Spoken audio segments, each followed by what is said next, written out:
These footsteps are paving the way to help businesses, nonprofits, and entire communities unpack what diversity really looks like with the Diversity Corporate Challenge. The benefit of diversity is a direct correlation to a profitable bottom line.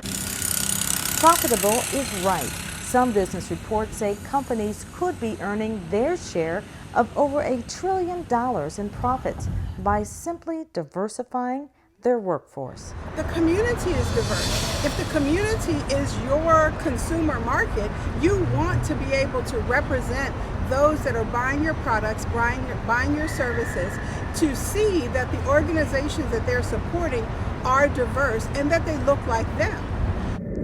The Diversity Corporate Challenge comes on the heels of months of riveting conversations during town halls on racial awareness and cultural equity. They were hosted by the People Institute in partnership with 13 South Florida chambers, business leaders, and over 250 attendees. It's an every single day thing that we need to do. There is no one thing that we can do that's going to set us up for the future. We have to deal with this every person, every day. And as we move forward, there has to be money behind those initiatives. There has to be true support, not just that making it look good, making it sound good. That's it. You know, it is, and it puts meat on the bones. And we all know that the numbers game never worked in terms of diversity and inclusion, and you know, this quota game that we've been so used to. But you know, when you really put some traction into it, as you said, Jeannie, then we start to move the dial. And it's also about shared power. And it doesn't take anything away from people. And I think that it's that fright, you know, even in this culture that we have right now in this climate, it's all about, oh, well, we're going to take this. If they become part of the equation, then we all lose. No, we don't. Talk to your people internally first. Get their true, unguarded feedback. And yes, it could be painful. It could hurt. But to really talk to, I would start with the leaders in your company. I would then go lower down within the management chain. And yes, why not have a town hall internally and get people's feedback? And once you get the feedback, I would then bring in a professional, certainly Carla qualifies, obviously, to really determine what the next steps are. Don't just go running into this without a whole lot of thought. I wouldn't do this in a vacuum, because if you do this wrong, we set ourselves back another decade or two. We want to make sure this is a positive step for everybody.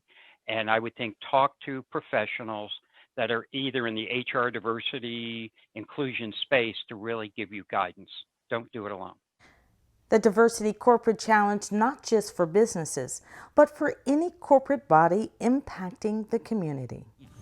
Well, first of all, Carla had assembled a number of leaders from several counties and from all levels of leadership. Government, like myself, nonprofits, faith-based organizations, as well as churches, and companies of all sizes. So it really gave you the breadth of how race touches all of us, and the diversity and the inclusion as well. So it was very robust. I think one of the best opportunities that we have to offer diversity and inclusion and truly to move it forward is right in our churches. I mean, we come there to serve God, do God's work. So we need to be open with our eyes and our ears to all areas of inclusion. And I think I saw and heard stories that helped me be a better parishioner. We have the plan for you through the Diversity Corporate Challenge. There are 3 tiers of engagement for any company of any size to participate. Lets you know where you are and where you should be as it relates to diversity within your organization. What would happen if your executive leadership team looked like your frontline workers? just as diverse from top to bottom. The Diversity Corporate Challenge.